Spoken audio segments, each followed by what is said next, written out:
एक व्यू आपसे ना जी को लेकर चाहेंगे, क्योंकि जी को लेकर खबर आई कि प्रमोटर करीब 2700 करोड़ रुपए के आसपास की रकम कंपनी में डालेंगे, अपने स्टेक को 4% से बढ़ाकर करेंगे 18%। और पॉजिटिव शुरुआत के बाद अब ऑलमोस्ट पूरे गेंस गंवा के दिन के निचले स्तर पर है। आप इसको कैसे देख रहे हैं? प्रमोटर के स्टेक बढ़ाने से आप खुश हैं या फिर थोड़ी सी निराशा है? और ये सवाल मैं इसलिए पूछ रहा हूं क्योंकि एक समय था जब हम देखते थे कि जब कोई नेगेटिव खबर आती थी इनके ओरिजिनल प्रमोटर को लेकर ना, तो हम शेयर में अपवर्ड रिएक्शन देखते थे, शेयर में तेजी होती थी।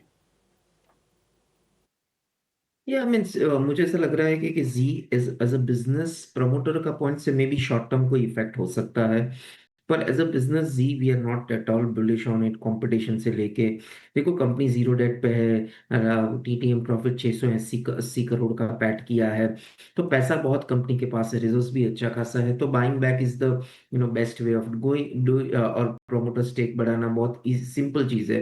पर ओवरऑल बिजनेस की बात करते हैं, is it a long term interesting point, तो वहां पे हम नेगेटिव है जी के बिजनेस पॉइंट ऑफ व्यू से।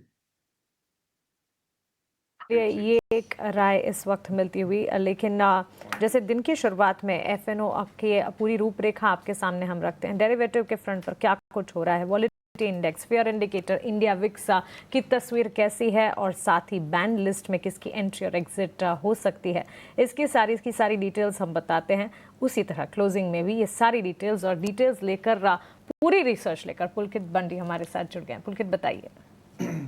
जी मानसी जी, तो एफ&ओ की करंट पोजीशंस देख लेते हैं और एफ&ओ सिक्योरिटी, कौन कौन सी सिक्योरिटीज़ एफ&ओ के बैन में है वो भी समझ लेंगे। तो शुरुआत करते हैं, हमारी इंडिया विक्स है जो करीब 14.38 के लेवल पे है, कंफर्टेबल रेंज में है, बहुत ज़्यादा बिका हुआ भी नहीं है और बहुत ज़्यादा ऊंचा भी नहीं है। वहीं अगर निफ्टी की बात करें तो पीसीआर करीब 0.86 है, जो कि मॉर्निंग में करीब 1.11 था, इसका मतलब पीसीआर कम हुआ है। अभी हम दर्शकों की जानकारी के लिए बता दें, पीसीआर का एक 0.5 से लेके लगभग 1.3 तक का लेवल अगर इस रेंज के बीच में है तो ये एक कंफर्टेबल जोन होता है। 0.5 के नीचे जाए तो उसे हम ओवर सोल्ड कहते हैं, और अगर 1.3 के ऊपर 1.45 या 1.6 तक जाए तो हम उसे ओवर बॉट जोन कहते हैं। वहीं अगर हम मोस्ट एक्टिव पुट की बात करें तो निफ्टी में वो 24,900 पर है, और मोस्ट एक्टिव कॉल की बात करें तो वो भी 24,900 पर है।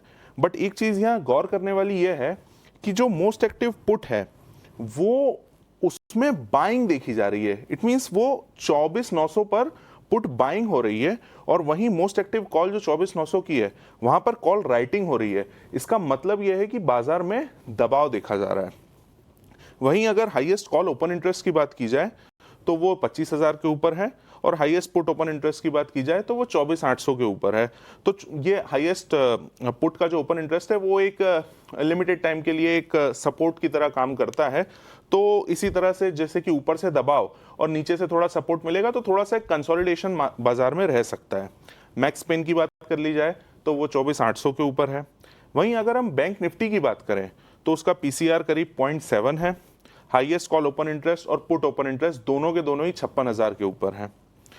अब हम सिक्योरिटीज इन बैन की बात भी कर लेते हैं, तो वही सुबह वाली 9 की 9 सिक्योरिटीज अभी भी बनी हुई है बैन में। हालांकि जो सीडीएसएल और इरिडा है इनके बाहर आने की उम्मीद है, तो अभी देखते हैं आगे जो आधे घंटे का ट्रेड बाकी है लगभग उसमें क्या होता है। तो सीडीएसएल की करीब अभी जो मार्केट वाइड पोजीशन लिमिट है वो करीब 83.7% है, और इरिडा की करीब 81.7% है। प्रोड्यूसर साहब, वो निफ्टी का चार्ट लगाइए थोड़ा सा, उसके ऊपर एक बार बात कर लेते हैं, ये हमारे निवेशकों के लिए एक ईजी हो जाएगा समझने के लिए कि किस तरह का चल रहा है। तो जो लास्ट 20 दिन थे, करीब 20 से 25 दिन, उसमें कंसोलिडेशन देखा गया था कि बहुत सारी कैंडल्स थी, वो एक 25,050 से 24,400 की रेंज में बनी थी। उसके बाद एक छोटा सा ब्रेकआउट आया था, वो ब्रेकआउट ज़्यादा समय तक सस्टेन नहीं कर पाया, और फिर उसके बाद वापस वो उसी रेंज में आ गया।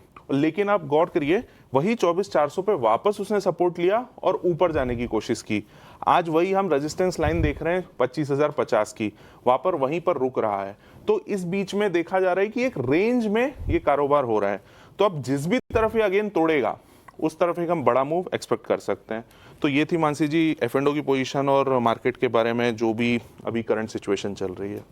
काफ़ी उम्दा तरीके से ना सिर्फ लेवल्स लेकिन उन लेवल्स के मायने भी आप हमें बता रहे हैं। और सबसे इम्पोर्टेंट बात यहाँ पर मार्केट में जिस तरह के सिनेरियोज पैन आउट होते हुए दिख रहे हैं, मोस्ट एक्टिव पुट में ज़्यादातर बाइंग हो रही है, which is a concern in itself. ये पूरी की पूरी सिचुएशन सिनेरियो में एक ही चीज़ है जो थोड़ी सी रिलीफ है, वो है fair indicator India VIX spike up नहीं हो रहा है, गिरावट एटलीस्ट कंफर्ट लेवल्स के आसपास देखने को मिला है। थैंक यू सो मच पुलकित, ये सारी डिटेल्स हमें बताने के लिए।